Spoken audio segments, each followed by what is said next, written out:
నమస్తే అండి. Food and fun టేల్స్కి స్వాగతం. అందరు బాగున్నారండి? ఎండలు బాగా ఉన్నాయండి, చాలా జాగ్రత్తగా ఉండండి. ఈరోజు నేను 2 రకాల వడియాలు పెట్టేస్తున్నానండి. మినపప్పు ఉల్లిపాయతో మినపప్పు వడియాలు, అలాగే పొట్టు వడియాలు.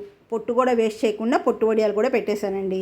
మినపప్పు ఒక అరకిలో తీసుకున్నాను. అరకిలో నానబెట్టేసి చక్కగా 4-5 సార్లు కడిగేసి పొట్టంతా తీసి పొట్టు కూడా శుభ్రంగా కడిగేసుకొని ముందు గ్రైండర్లో మినపప్పు వేసేసుకొని పక్కన పెట్టుకున్నానండి. అలాగే పొట్టు కూడా అదే గ్రైండర్లో వేసేసి పక్కన పెట్టేశాను. ఇప్పుడు ఉల్లిపాయలు 1 కిలో ఉల్లిపాయలు తీసుకొని సన్నగా కట్ చేసేసుకున్నానండి. ఇలాగా కట్ చేసేసుకొని ఇప్పుడు ఫస్ట్ మినపప్పు వడియాలు పెట్టే విధంగా, అంటే చాలా స్మూత్గా నీళ్ళు ఎక్కువ పోయకుండా చక్కగా రుబ్బుకొని పక్కన పెట్టుకున్నా కదా, దాంట్లో ఇప్పుడు ఉల్లిపాయలు, అల్లం, పచ్చిమిరపకాయలు, జీలకర్ర, ఒక్క నలుసు ఇంగువ వేసేసుకొని ఈ మినప్పిండి అంతా చక్కగా ఉల్లిపాయలు అవన్నీ కలిసేటట్టు కలిపేసుకొని బాగా కలిపి పక్కన పెట్టేశానండి. రుచికి సరిపడా ఉప్పు కూడా చూసుకొని వేసేసుకున్నాను.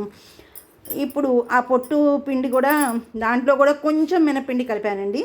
కొంచెం మినప్పిండి కలిపేసి ఆ పొట్టు పిండిలో జీలకర్ర, అల్లం, పచ్చిమిరపకాయలు మిక్సీ పట్టుకుంది వేసేసుకొని ఈ 2 రకాల పిండి తీసుకొని చక్కగా ఒక గిన్నెలో నీళ్లు పోసుకొని పైకి వెళ్ళి కవర్ మీద నీట్గా శుభ్రంగా కొంచెం పెద్ద సైజుగా పెట్టుకున్నానండి వడియాలు. అంటే ఆరిపోతే అవి చిన్నవైపోతాయి కదా, అది కొంచెం పెద్ద సైజుగా చూసుకొని మినప వడియాలు ప్లస్ పొట్టు వడియాలు, ఉల్లిపాయ వడియాలు 2 కలిపి చక్కగా ఒకే కవర్ మీద అటు సగం ఇటు సగం పెట్టేశానండి. బాగా ఎండిపోయినాయి. 3 రోజులు పట్టిందండి ఎండడానికి.